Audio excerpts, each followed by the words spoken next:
Welcome to your daily discussion with Dena. I invite you to join me right here daily. Now, the topic for today. Can we really trust the science? You know, I often hear people saying, I trust the science.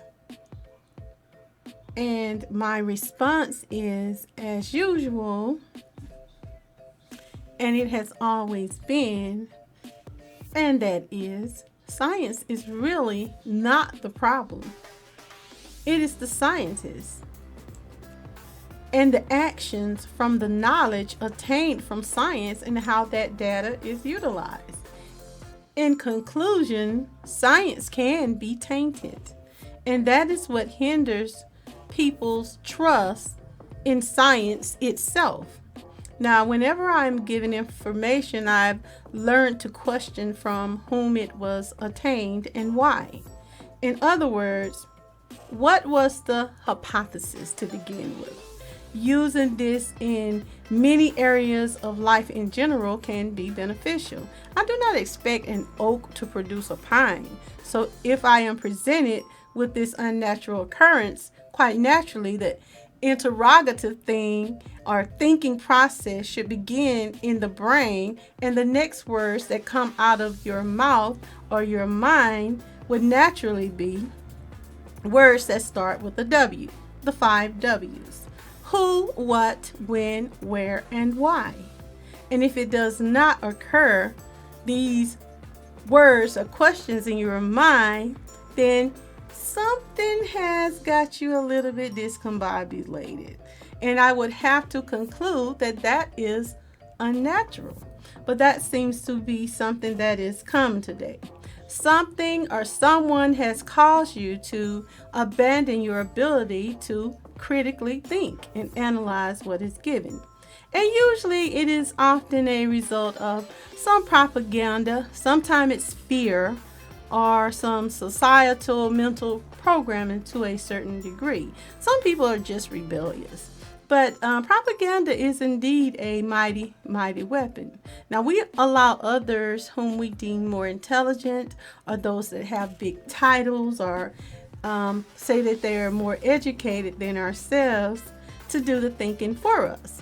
Title mean a lot of people in this society. It means a lot to a lot of people in this society, and it gives others the impression of class, of wisdom, of an educational hierarchy, a societal hierarchy over them. And in some matters, some levels, people can attain information that others may not have or be privy to, or have taken on a level of study in a particular field that makes them more knowledgeable on a specific issue or a particular subject than someone who has no desire to study that or involve themselves in that particular field of study. But does that deem them unquestionable, reliable, or even trustworthy? I've learned most people would rather others do things or the thinking for them instead of going through the trouble of analyzing information that is given to them for themselves. And some will even simply say, I will take your word for it. That is according to how they perceive the one that is given the information. So when we talk about science and scientists, I like to remind people that we are all scientists in a matter of speaking. I mean, those in their natural mind are scientists, because a scientist is merely a person who researches to attain better understanding or a more advanced knowledge of anything that they are presented with, of any kind. Certainly it can be in a particular area of study, as I've said before, but science itself is all around us. It is simply the study of the structure and behavior of the physical environment, what happens naturally in the world, and what in the world that we already exist in. It's just pretty much observation.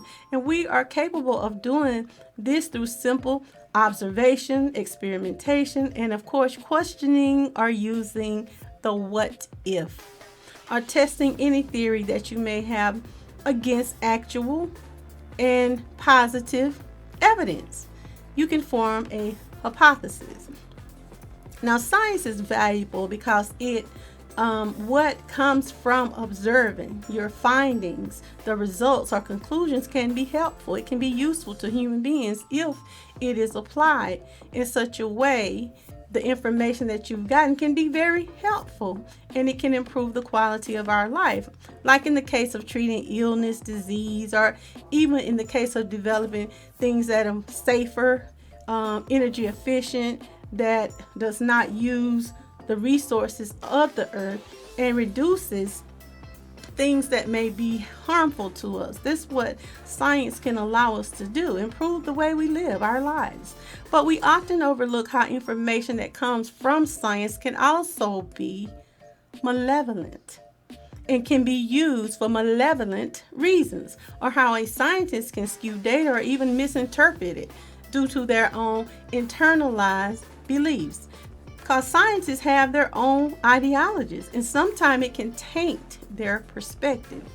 I know they take an oath, so do lawyers, so do doctors, so do judges, so do policemen, so do presidents, so do political figures. And you don't think that there are those in those professions that may alter, withhold, or even form an opinion based on their own personal ideologies? Now, during the pandemic, there were people who drew a line in the sand on its origins, how it is spread, who it is affecting, as well as whether or not to take the vaccine that was offered. And for some people, it was mandatory for employment. And some even disagreed that it was even effective in treating the disease itself. And for the most part, we do know that it did not stop you from getting the disease at all.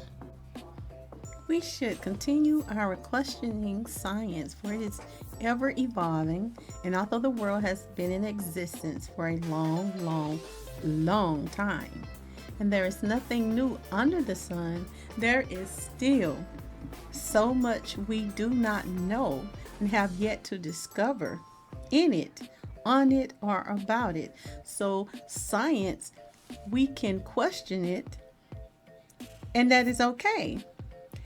But what is miraculous and helpful and effective or sufficient yesterday or even today can so easily be proven futile or ineffective in future applications. We've already seen these findings. Now, the wise among us understand that science sometimes is only as good as the scientists and the scientists' findings, the data, procedures at that time, the practices, and even the mental conviction of those who are doing the science or trying to understand it. There are several examples of it. For instance, Harvard researcher John Darcy in 1981 was found to be faking data in a heart study. Investigators eventually at the National Institutes of Health discovered that data for the most part of his 100 published studies had been fabricated.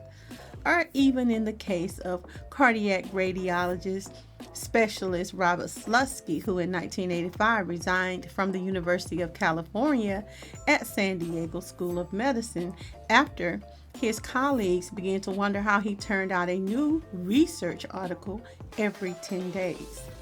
University investigators concluded that he had altered data and lied about the methods he used to establish certain articles or verisimilitude. He often would even persuade other prominent scientists to put their names on his articles. William McBride is another one. He is a Austrian obstetrician, and he was hailed as a whistleblower of sorts, a visionary. And this was back in 1961 when he sounded a warning about the dangers of a sedative prescribed for anxiety and morning sickness. It was called thalidomide, and he even suggested that the drug was causing infants to be born with severe limb deformities. Now, his hypothesis was based on limited anecdotal observations, and future studies proved him right, that it was to the point that they had to take it off the market, and the drug became almost synonymous with pharmaceutical malfeasance. And 2 decades later, in 1982, McBride published a report about another morning sickness drug called, I think it's pronounced Debidox, that he claimed there was no question that it caused birth defects in rabbits. Merrill Dow took the drug off the market again amid his they got so many lawsuits after he came out with this information. It soon came to light that McBride himself had actually he had altered data, and it was carried out by one of his assistants. Now, the results showed that Debidox had no ill effects. After years of investigation, he was found guilty of scientific fraud in 1993 by a medical tribunal. Now, even when it comes to factoids based on interpretations of scientific data, we must be careful also when trusting the science, because in 1986, 2 Yale sociologists and a Harvard economist had several news agencies reporting that single women at 35 had only a 5% chance of even marrying, and unmarried women at 40 were more likely to be killed by a terrorist. This is how they summed up a study on women and marriage. Now, remind you that in analyzing this data from the 70,000 households, the authors of the original study had not looked into what percentage of the women over the age of 30 had made a simple choice, a conscious decision just to delay marriage. The United States Census Bureau statistics indicated that of unmarried women ages 30 to 34, 54% will marry. And of those ages 35 to 39, 37% will marry. And of those ages 40 to 44, 24% will marry. Statistics are, in my opinion, always questionable, because you have to take in account what demographics were used and what was the criteria, and even the purpose for the analyzing this information, and who, like I said, the demographics. It all makes a difference. Now, another example is the paleontologists back in 1999 who were extremely excited about a fossil that was smuggled out of China that initially upheld the findings or the belief. They took it as proof of the so-called missing link, finally proving that birds actually evolved from dinosaurs. It was a fossil, and it allegedly showed a dinosaur with a bird-like plumage. It was even displayed at the National Geographic Society and written up in the Society's November magazine. The whole thing turned out to be a hoax. It was a Chinese farmer who had rigged together bird pieces and put a tail of some meat-eating animal on it.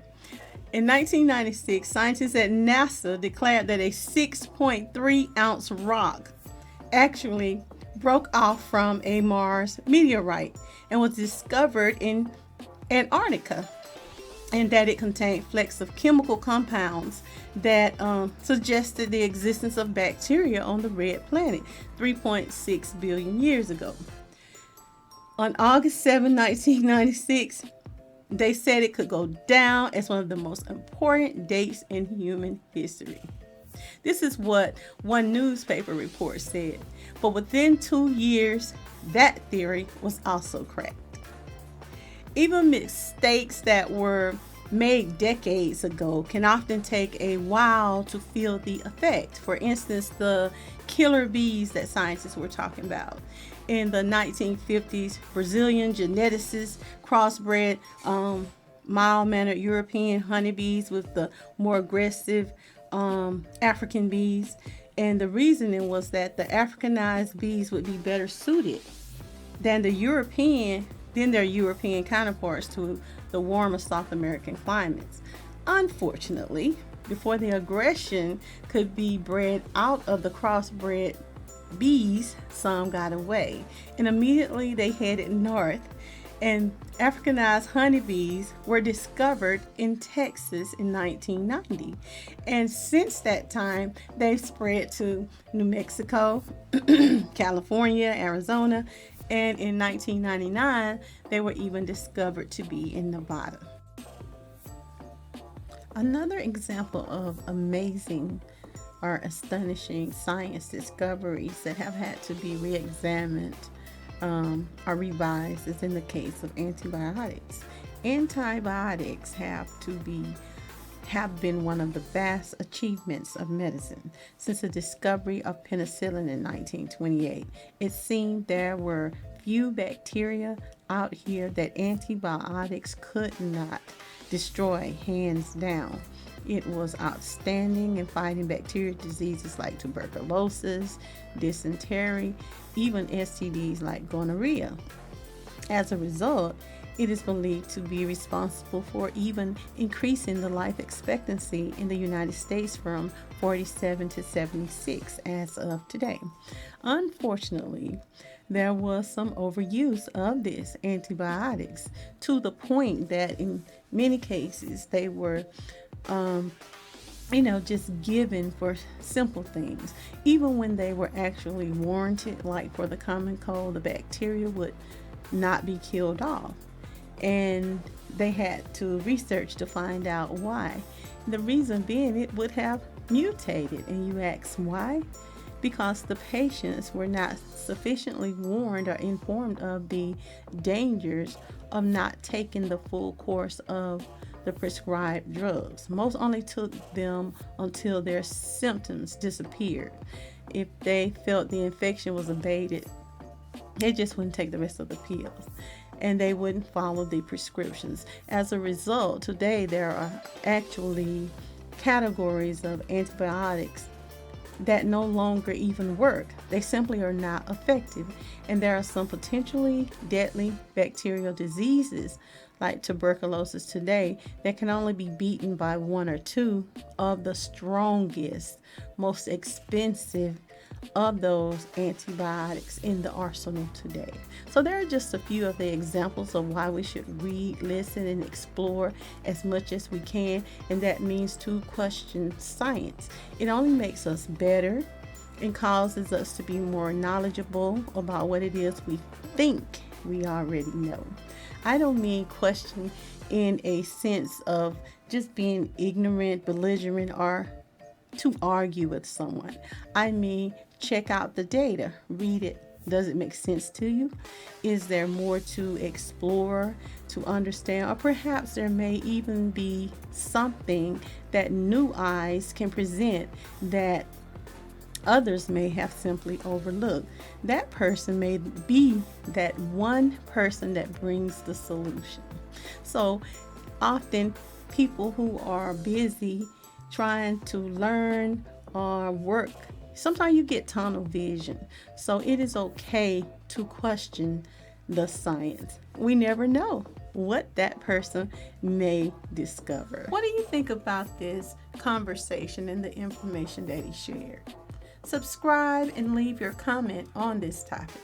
And I will see you next time for your daily discussion with Dena. Ta-ta! This concludes the Daily Discussions with Dena. Join us Monday through Friday at 12:30 p.m. Like, share, subscribe, and leave a comment.